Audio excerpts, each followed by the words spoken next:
the rappers. One of my favorite girls. They call him OG, original gangster. She gets hungry for dinner. Loves the theater. Frenk Sinatra was unbelievably glamorous. He's the most glamorous person. He just is this entity that defines what glamorous really is. That's why anyone else. He was the gangster, he was the rock and roller, he was the punk. Doesn't like dice games with barons and earls. I mean, this guy was an icon of American culture. He seduced women to his music. Will not dish the dirt. Frenk Sinatra was the essence of cool. Oh, he's one of the greatest singers that ever lived. Nobody will ever top him. He'll always be that. And then he'd begin to sing, and it was magic time. Magic. Absolutely. Sinatra was the American dream. Glamorous, powerful, rich, and free. You make me feel there are songs to be sung. But he had another side too. A side that for decades he tried to hide from the press. According to new research, his career was partly made by the mafia. In the middle of the picture is Frenk Sinatra. Sinatra wanted to be a gangster. And that's the dark side, the very dark side. Till now, the full extent of Sinatra's mob ties has never been revealed. He was our guy. Yeah, he was our guy.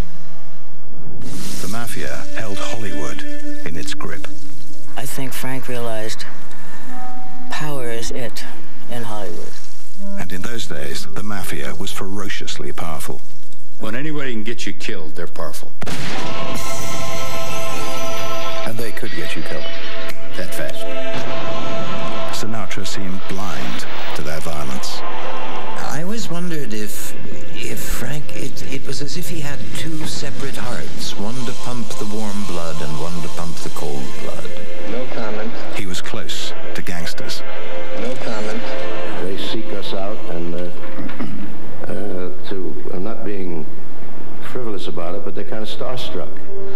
He was close to politicians too. Through Sinatra, the mafia wanted a connection to Jack Kennedy. And when he failed his mission, you know, that was brutal. In a hotel in Miami, the mob sent him a warning by room service. The severed head of an animal. Which is a mafia symbol for death. The mafia connection began years earlier. Flanked by gangsters, Sinatra slipped into Cuba. He went to see a man believed to have committed 20 murders. A well-mannered sadist, Lucky Luciano, was head of the American mafia, and Frenk Sinatra was his friend. He was not a victim of the mob. He was a participant. The mafia helped create Sinatra. His career, his fortune, rose with that help. The story of Sinatra and Luciano began in a small town in Sicily. Sinatra claimed that his family came from Sicily's balmy east coast, or from Agrigento on the other side of the island. It wasn't true. In the hills of northwest Sicily, not 15 miles apart, are three small towns.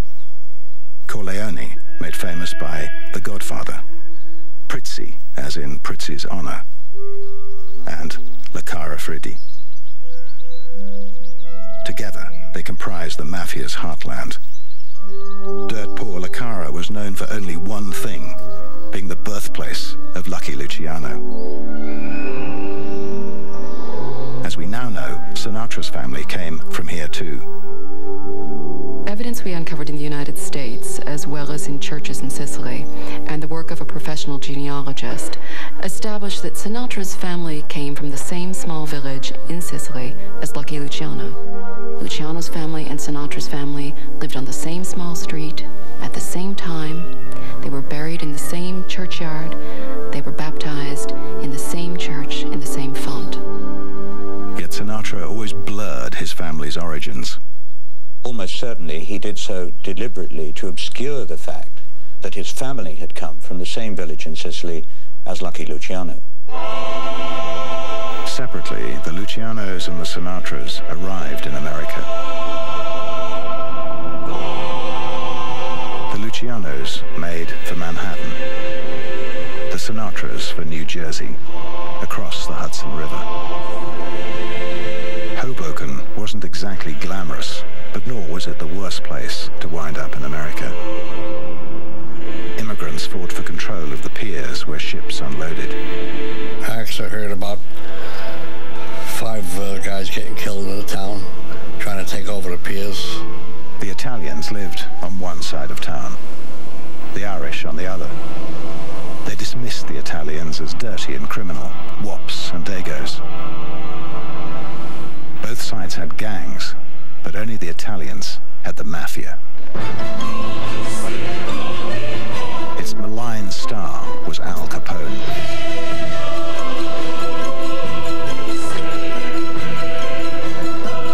The mafia extorted, robbed, and murdered those who stood in its way. Prohibition was a godsend to organized crime.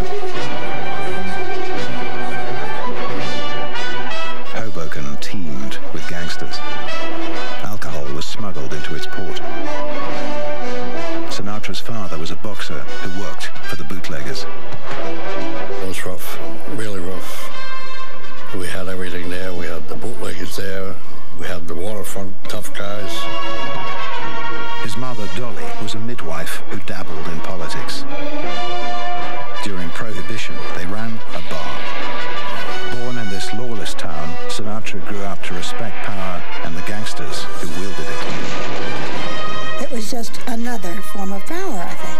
Because they didn't play by the rules. Yeah, and he didn't either. They came from subjugated people, from neighborhoods that were poor and had terrible times. But those guys were heroic figures. Dolly was like a godmother to poor Italians. A passionate Democrat, she won favors for them from politicians at City Hall. She did them quieter favors, too.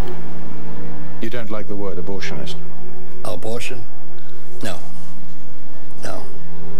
As Italian families saw it, it was abortion as a social service, saving them from disgrace. Because the father would disown the daughter, he would chase her out of the house. He wouldn't have anything to do with her. Dolly never let her son forget he was part of a poor Italian minority. That's America. It was for the poor, for the guy that couldn't fetch for himself. The worker at my side, the little town or city where my people lived and died. Actually, the Sinatras were far from poor. Frank was a lonely little boy, alternately beaten and smothered with love and toys by his mother. She earned a lot of money. And she gave him everything she... Everything. He later spoke of himself as a kind of dead-end kid made good. It wasn't quite true. He even had his own account at a clothes store. And charged everything because his mother paid for it. And he looked the best. The teenage Sinatra wanted to be a singer. How ambitious was he? Very. Very ambitious. His first recording has lain hidden for 50 years. The record was in the drawer there. In the drawer? I'm here 30 years, in that drawer. An orchestra leader called Frank Main let him sing on one of his records, but it was never released. Didn't your husband ever think that this was something he could make a lot of money out of? No, my husband never thought of money. That's why I'm poor. Sinatra's dream had always shone from across the Hudson River. Because he said to me one day, we're going to go to New York. At 17, his father threw him out. He headed for the jazz clubs of Manhattan. Lennox Avenue is known. Everyone of low down. Big Crosby was his big guy in his mind. And he said, I want to do that. But soon enough, Sinatra was back on the wrong side of the Hudson. He joined a group called the Hoboken Four and went on tour. We'll shine up to you. Everybody gonna hide you, dear. You'll make the whole world shine. They sang in different little taverns, and they'd find a place and they'd work a couple of days. The man who could make his dreams come true lived in the perfumed splendor of the Waldorf Towers in Manhattan. Lucky Luciano, from the same town in Sicily as the Sinatras, now headed the American mafia. He controlled the clubs where the stars sang. Dolly Sinatra did all she could for her son. She'd grown up with gangsters.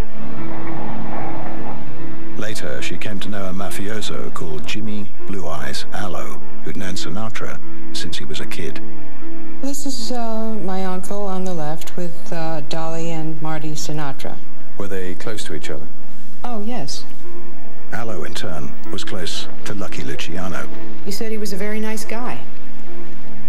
Very nice guy. According to Luciano, his associates told him that Frank Sinatra was a rising star. They see those rising stars. They bet them like stocks.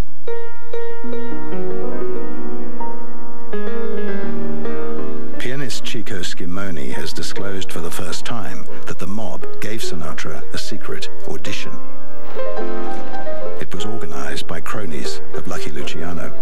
Met Luciano. We had lunch together, but this particular... He came to know Luciano and was trusted to say nothing about the powerful men who would attend. And next to me there's Lucky. On my right is Lucky. The details, he says, were in the hands of Luciano's murderous lieutenant, Frank Costello. There was somebody that was bringing a young boy that had a good voice, and he had some friends coming over to listen to this boy sing.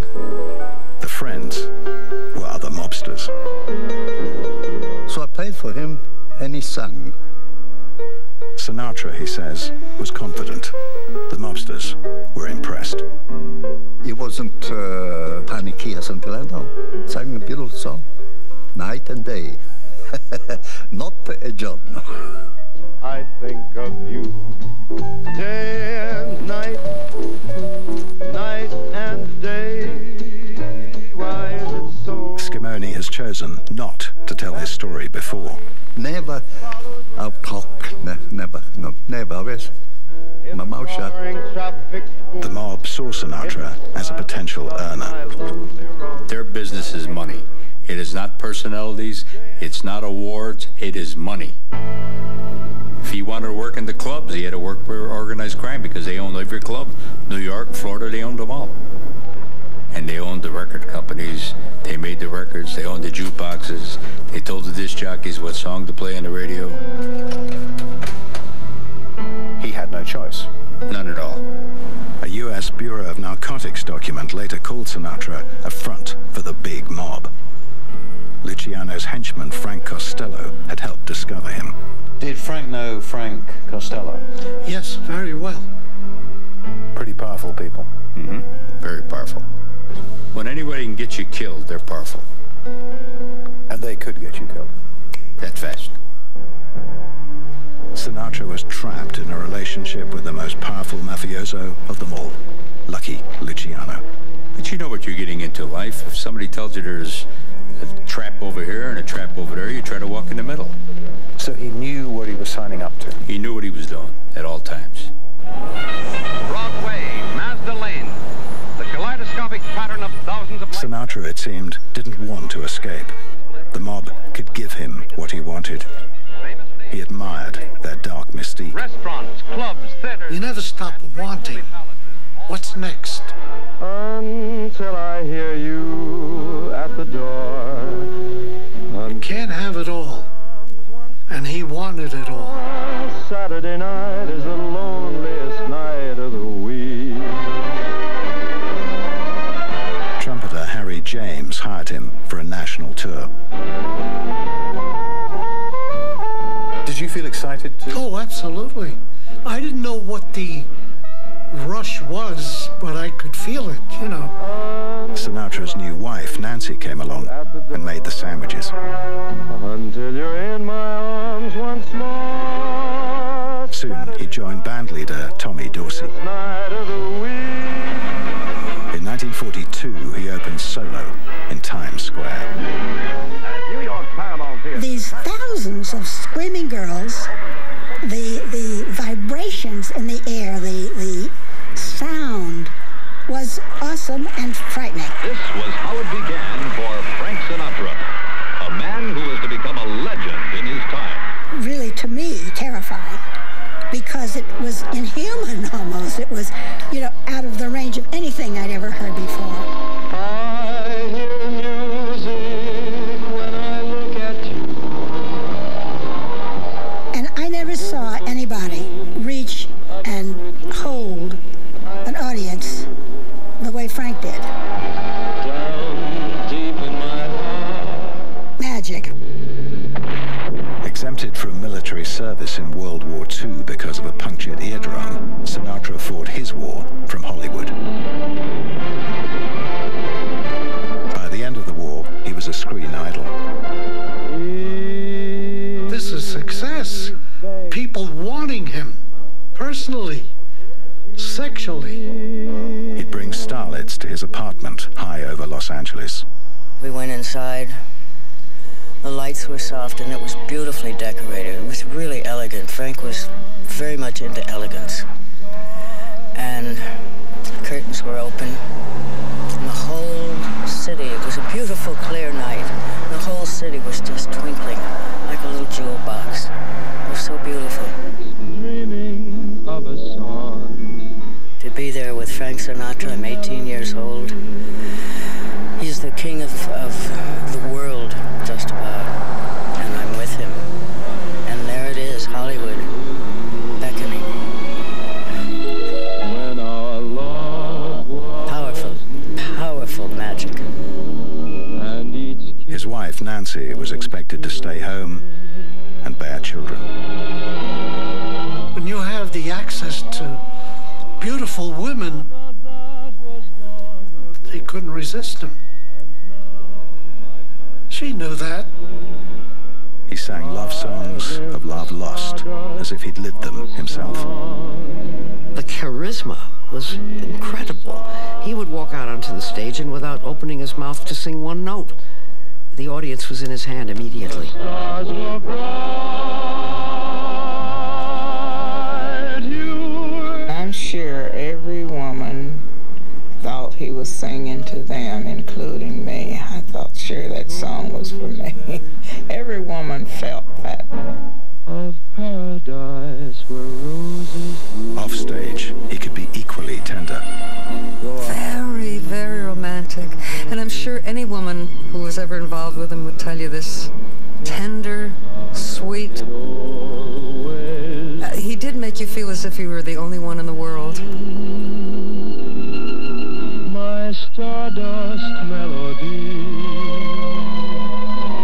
the memory of love's refrain. But the great romantic had a violent temper. A drummer who displeased him was beaten in the street by two men from Hoboken. The power. The power, because of his friends that would help him, you know. More powerful friends came to Sinatra's aid later when he wanted to wriggle out of a contract with bandleader Tommy Dorsey. Dorsey complained that two armed men had come to see him. So they said, well, I tell you, it caused a little problem because we really need him. And I know you wouldn't want to be dead and not have a contract. So why don't we just now make a good deal? Did they show their weapons? Yes, they did. Yes. They all have to do is put their coat back and there's the butt of the gun. Easy. So Dorsey was afraid?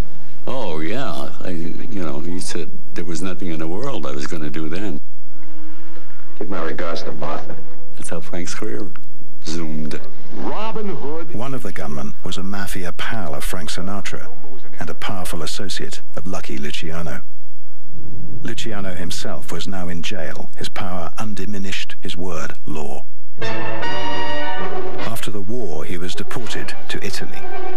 Italian police escorted him to the small Sicilian town where he was born.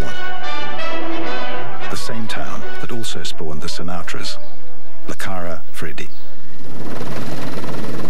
Meanwhile, Sinatra was staying with gangsters Joe, Charles and Rocco Fischetti at their mansion in Miami. Rocco Fischetti and Charles Fischetti were the first cousins of Al Capone. They were probably the second heaviest people in crime in Chicago. They had something to celebrate. Somehow Luciano had escaped from Italy. He was in Cuba, just 90 miles away. In those days, poor Cuba was a haven for gangsters. From the island's corrupt politicians, the mafia would buy control of gambling, brothels, even abortion clinics.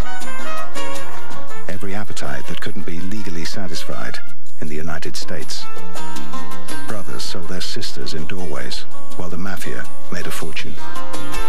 And from the US, this was Luciano's island of dreams. In 1947, a Pan Am clipper flew Frenk Sinatra to Havana. He carried a briefcase alleged to contain $2 million. $16 million today. Why was he carrying it? Who was he carrying it for? Well, he arrived off the plane in the company of two of the Fischetti brothers. And we do know that mafia people were bringing vast sums in cash to Luciano in Cuba. The allegation was first made by a journalist called Lee Mortimer. I was accused of bringing to Florida with me a small attaché case, which in fact held sketching pads, crayons, and such. And Mr. Lee Mortimer, who was probably one of the most vicious men in the media in the world, said that I went to Cuba with $2 million in an attaché case. And what I said was, if you can fit it in the case, I'll give you the $2 million. His explanations didn't stand up. Sinatra became, along the way, quite a good painter. But his wife Nancy said that he took up art only somewhat after the expedition to Cuba. US agents believed Luciano needed vast sums of money to develop new casinos and drug routes. In this hotel, Luciano had called a mafia summit. It had to be you. A hotel employee remembers Luciano and Sinatra swimming together, evidently on the best of terms. And finally found Luciano lavishly entertained Sinatra and powerful mobsters. Cuba truly was a gangster's paradise. They were beyond US law. Wined and dined by Luciano, Sinatra claimed he didn't quite know who he was. Any report I fraternize with goons and racketeers is a vicious lie, he said. That isn't quite how it seemed to the hotel's head waiter, Jorge. Sinatra said it wasn't true, but it was true. Officially, Luciano stayed in room 724. Actually, it was occupied by bodyguards. Luciano was so afraid of assassination that he had his own private lift to the second floor, where he stayed next to Sinatra. Here in this room, during the Mafia reunion, was Frenk Sinatra. Sinatra shared a small living area with Luciano and the mob's financial brain, Meyer Lansky. Lucky Luciano was in that room, alone. And here, in 213, was Meyer Lansky. The room faced north. The US, barred to Luciano, was just across the water. You know nothing more than what you told the boy. I never gave Mr. Luciano anything. I shook hands with him in a dining room in a hotel in Havana. Frenk Sinatra, Lucky Luciano, and Meyer Lansky, the three of them together. The majority of times, when I served them, there were just those three. When I'd go in, and they'd be talking together, they'd change the subject. They thought I spoke good English and was going to listen to what they were talking about. So they'd change the subject. They'd say practically nothing. They waited for me to serve breakfast, and I'd leave immediately. I get no kick from champagne. How much Sinatra knew, we don't know. Mere alcohol. We do know that on Luciano's agenda was what to do about a mobster called Ben Bugsy Siegel, who'd stepped out of line. He'd apparently bungled the opening of a major casino in Las Vegas and was also allegedly embezzling money from his fellow mobsters, including Sinatra's friends, the Fischettis. Well, you don't get away with that in the mob. Siegel had built the Flamingo Casino in Las Vegas with mob money, some of which had disappeared. So the word went out, kill him. That's correct. The word was that Siegel had stolen. Sinatra knew Siegel very well. And what happened next would reveal a curious side to Sinatra's nature. A woman called Virginia Hill lived with Siegel in Beverly Hills. Virginia Hill was the saucy actress, in quotes, who was basically the bed partner of many, many mafia dons in those days. The mafia believed she was making regular money runs to Switzerland, depositing their cash in a secret bank account. One day, Siegel went to the barber, then took a walk with another mobster, Alan Smiley. And they went back to Ben's house, you know, to read the paper, you know, probably look at the results of the track or whatever. And they were sitting on the sofa in the living room. I know from the way that world works that he would have gotten warnings. He would have gotten back channel warnings to be very careful because people are very upset. What Siegel didn't know was that waiting outside was an assassin, sent, by one account, by Sinatra's friend, Charles Fischetti. All of a sudden, around 10 o'clock, just the whole window just shattered.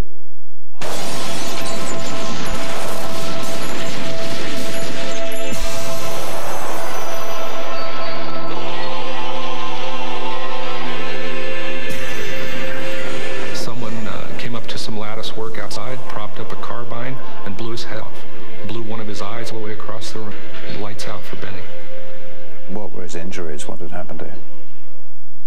His injuries were undescribable. I mean, he was just shattered. His whole face, everything. It's just, ugh, it's horrible, horrible. I think it was 16. 16 bullets went through him, smashed him all up.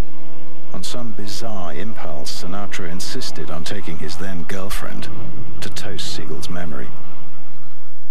And we went to the house and sat in the house, and it was eerie. It was really, there was such an aura of violence when you walked in that was still kind of hanging in the air. They sat on the bloody sofa on which Siegel died, drinking champagne. Seems a rather gruesome thing to do, to go and sit in the room where the man was murdered. I've thought about that, yeah.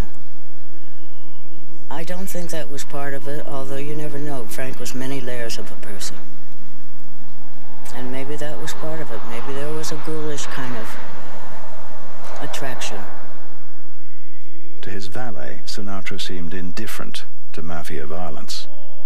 They were always finding these bodies. But Sinatra was around all these people and all this stuff. Didn't it bother him? No, I don't think so. He didn't pay attention. He used to think it was all make-believe, you know. Liver Lips Louie. Angie the Art. Of course, you'd think about it if you knew people and then they got killed and all these people died in different times and different ways. But it didn't seem to upset him unduly. No, not at all. Frank Sinatra has amazed the entertainment world with his dramatic prowess. I think he was a gangster at heart. He wasn't a gangster in fact, in my opinion. He was just a gangster at heart. Oh, Adelaide, Adelaide, ever loving Adelaide. In the years that followed, his relationship with Luciano survived.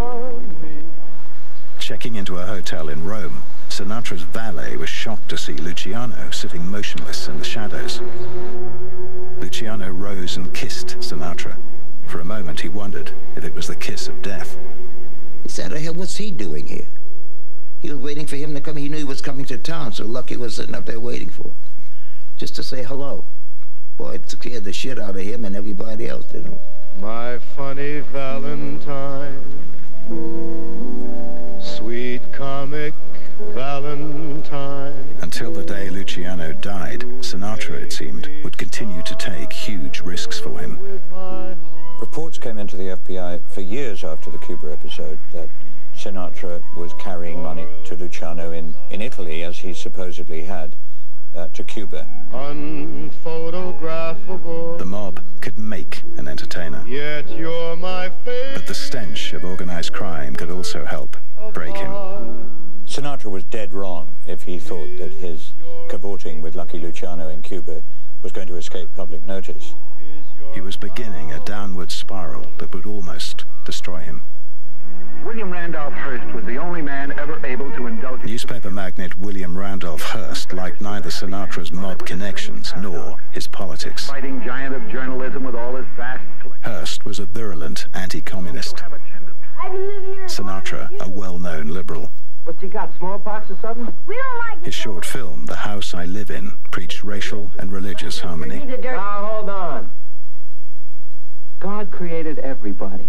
He didn't create one people better than another. To the Hearst papers, Sinatra was a hypocrite. They derided the news that he was to play a priest in his next movie. He was just trying to clean up his image as the thug's chum, they said. Sinatra beat up a Hearst columnist in a nightclub. Hollywood studios were losing patience. Sinatra's films were beginning to flop. Double Dynamite lost a fortune. Imagine Frenk Sinatra handling... A show business paper asked, "Is Sinatra finished?" I've come to take you away with me, to carry you over the border or someplace where we can be together. We've dilly-dallied long enough. Pennies in a stream, falling leaves, a sycamore. His wife Nancy remembered him going off alone to Palm Springs for days on end, solitary and silent. I see finger away. Their 10th wedding anniversary was just a month away when Sinatra began the pursuit of a woman who would destroy it all. She was bold and beautiful, desired by every man who met her. This one risked disaster. Hollywood star Ava Gardner was as profane and hard-drinking as Sinatra. And this one killed to win her. Their relationship would emotionally destroy him. Pandora destroyed all who loved her until she met the Flying Dutchman. Good, gorgeous. She was something else, man. I loved her. She was very decent, but she could swear like a sailor. She talked, listen, like some guy in the Navy. A first date was not auspicious. Because she said he had a gun and he loved to shoot at things, you know. Near Palm Springs, he fired a revolver out of the car window. He said it was target practice. And that kind of frightened her a little bit. She understood his insecurities, which made him often very arrogant and difficult. Birds gotta fly. He was so much in love with her, you wouldn't believe it. One man till I die. Because she was loved by everybody. She wanted everything just like him. He met, so to speak, his Waterloo. He was jealous over Ava's popularity. Her star was rising, his falling. They could have a fight over a cup of coffee, get up in the morning and have a cup of coffee, and, you know, and the thing, the doors are slamming and the fight's on. And he would get on his tirade about Ava Gardner. She called me a hoodlum. Called me a hoodlum. And he must have loved it, you know. But if I steal your heart... He sang to half-empty houses. I used to watch him. I'm not ashamed to say it, to cry. Because to hear him and see some people walking out would kill me. Willow, weep for me. He was tormented tormented by Ava's infidelity. He had lost it. Fear, nerves, and he stopped rehearsing. He had no will. Few besides mafia-controlled clubs would employ him. He couldn't get a job to save his life, and they were there for him. And he was loyal to them and didn't ask questions about what they did. Even the mafia boss of New Jersey, Willie Moretti, told Sinatra to go back to his wife. Gone, my lover's dream. He phoned Ava from a hotel in New York to say goodbye. She says, goodbye, where you going? She said, where I'm going, you can't come. So she got alarmed. Then she heard a pistol shot. Loud. This is in the hotel room. It's 4:30 a.m. Then they walk in and there he is in bed, snoozing peacefully. They found out the next day he'd fired a shot into the mattress. On Valentine's Day, his wife Nancy announced their marriage was over. Afraid of scandal, MGM wanted Gardner and Sinatra to marry, fast. Sinatra's mafia pal, Willie Moretti, was no longer in a position to restrain him. They flew south on honeymoon. They forgot their luggage. Sinatra was sliding into an abyss, making a record so bad that Ava cringed. She would say, Rainey, let's go upstairs and play the records and pretend we like them. I believe, I believe, I believe. He thought that we really liked it, and she was just trying to boost his ego, you know. She would do things like that. I believe, I believe. A Columbia Records executive called him a has-been. You managed to follow. Ava went to Kenya to shoot a film called Magambo. Magambo, the new word in motion picture entertainment. Sinatra went with her. You literally bought him his ticket? Yeah. Africa, known for centuries as the white man's graveyard. He was completely broke. They padlocked his Palm Springs house, his office, his everything. He lost everything. I'm warning you. I'm looking, I'm searching, I really am. It was the worst time of all. There were rows and jealousy. She said, oh, I know he'll come back up. I know I have to get free of him, but I know he'll come back up. I can't do it while he's down. And had she left him, he would have been totally finished. In 1952, Ava flew to London to abort his baby. He went off alone to a beach hotel on the Indian Ocean, where he was seen picking out a tune on a piano by the sea, unshaven, lost. During that time, everything was hard for him. So it was just out of one hardship into another. Nobody knew what was in his mind, whether this time he really might walk off into the waves. He's had everything, all this money, all this power, and now it's gone. That's right. There was an old ballad Sinatra liked. Where will you sleep when the nighttime comes? What do you do when your heart's in pain? Where will you run? He says murder, he says. Every time we're kids, he says murder, he says. Luckily, Sinatra did still have somewhere to run, to the men who'd helped make him. He says solid, he says. Takes him in his arms and says solid, he says. The mafia's man in Hollywood was the suave Johnny Rosselli. He was powerful, enigmatic, sweet, gentle, but he could switch like that. He says murder, he says. Every time we kiss, he says murder, he says. Keep it up like this. Columbia Pictures had turned Sinatra down for a part in an epic movie they were planning about World War II. He knew that that part would make him. So it seems, Rosselli took decisive action. Frank convinced John that this would revive his career, which would be good for Chicago and the mob and everything else. The mafia wielded power in Hollywood. They held film unions in their grip. Rosselli asked for a meeting with Harry Cohn, the head of Columbia Pictures. And he just told Harry Cohn, you don't have a choice. Frank's going in the picture, and that's it. And that's the way it worked out. And Rosselli told you this himself? Yes, he did. Before his death, Fred Zinnemann, the film's director, told me the story wasn't true, but he may not have known. Cohn's widow confirmed it. Other evidence, too, supports the story that Rosselli told. Cohn was afraid of him. Oh, yeah. Afraid of Johnny? Well, afraid of his power. Yeah. To shut everything down. Easy. He could have done it very easily.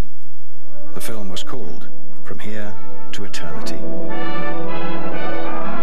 Sinatra played the part of Maggio, a scrappy little man with a chip on his shoulder. Who's abroad? My sister.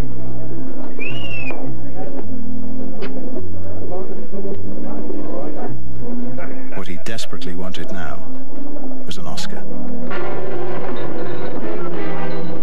Nobody's gonna do nothing. And he just said he was going to go and say a prayer just before the Oscars had started. Was he a religious man? No, not at all. I think he went to church twice the whole time I was with him. At Hollywood's Pantages Theater, it's the motion picture industry. He'd been resurrected by the mafia. Top stars. The winner is Frenk Sinatre. Frenk Sinatre wins another of the 8 Oscars captured by the film, as he is named the top male supporting player. He was so overjoyed, he was frightened. He was tears in his eyes when he went up to get it. I'm terribly pleased, and if I start thanking everybody, I'll do a one-reeler up here, so I better not. Amongst those he didn't thank was Johnny Rosselli. That night, he wandered alone through Beverly Hills, clutching his Oscar. And that's when I think Frank realized power is it in Hollywood. It doesn't matter money, it's power. He was happy, rich again, powerful again, and crazy again. The mob made him again. Yes, yes, always. He went from the very bottom to the top. Back to the top. The mafia even offered him shares in a new casino in Las Vegas. It had to be you. Sinatra's old mafia pal Frank Costello was involved. I wandered around and finally found. Alone, the mob had stuck by him. Now he was very viable. So this wasn't an act of kindness, giving poor Frank a chance. It was a way to enhance their asset, their investment. That's another way of saying, okay, now we owe you a little bit more than you owe us, my friend. You owe us big. But Sinatra was heading into a wilderness. He'd soon discover his fate was in the hands of people far more powerful than him. In the next program, Sinatra's life is threatened after the mafia gets involved in a US election. He finds himself caught between vengeful gangsters and the ambitions of the Kennedy family.